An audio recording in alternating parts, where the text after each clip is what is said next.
So this week we're covering a matter of relationships and marriage, and this is actually a very big item in the Bible, because in Genesis, very early on, God created male and female, and then He introduced Adam to Eve, and so we have the first couple in the Bible, and then at the very end of the Bible, we have a marriage, the marriage of the Lamb. The Spirit says to John, "Come here, I'll show you the wife of the Lamb."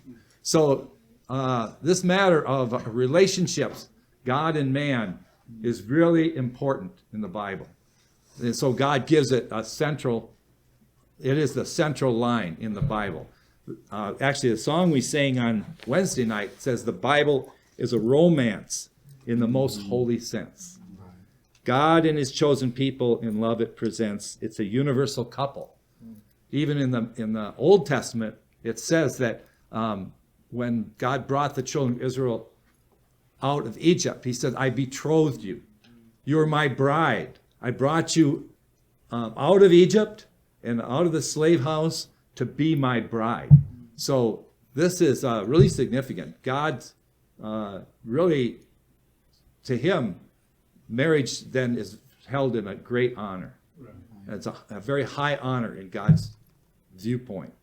And in the Old Testament, when God begins the creation, he forms man, the dust of the ground, but then he also takes the rib from Adam and forms Eve. So Adam was not meant to be alone. Right. God said, it's not good for man to be alone. Right. It's not good for us to be alone. We're meant to be in this relationship. And so just as God doesn't want to be alone, he wants man to be his bride. He also knows that he created every person with this need to be in a relationship. So this is what we covered this week.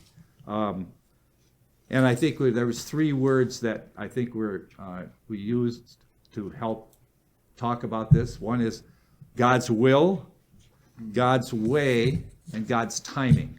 This is related to our relationship with male and female. So male and female is a way God continues his blessing on the earth. And if you read Genesis, it said God told them to replenish the earth and be filled, have dominion, and be fruitful and multiply. So God's view is marriage and the relationship is the most holy thing. And this is so that God actually wants to do everything through this human relationship. If you have a good family life, God is most happy. That there'll be a solid family life, and then children will be produced. The earth will be filled with people who came out of a good family life. And this is God's pleasure, and that's God's delight. And he uses the family. So how important it is in the family that the man and the woman have this good relationship. But we know that we have an enemy, God has an enemy, and Satan tries to undermine marriage. So we know many of us in our family lives, probably we may have good high percentages may have gone through divorce in our family lives. We may have been raised that way, and we may have seen the suffering that causes and the trouble that causes. But God's goal always is with the marriage to be whole and to be in honor between male and female. This is God's heart's desire, and this is God's aim for us. So how can we have a good family life?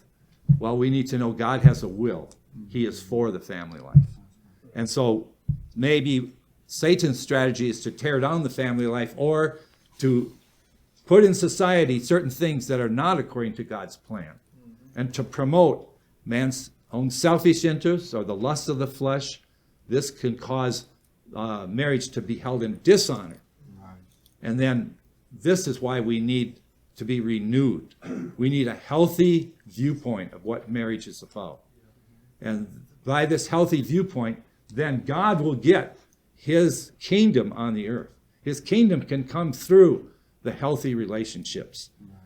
And then God has his way. That was another key word.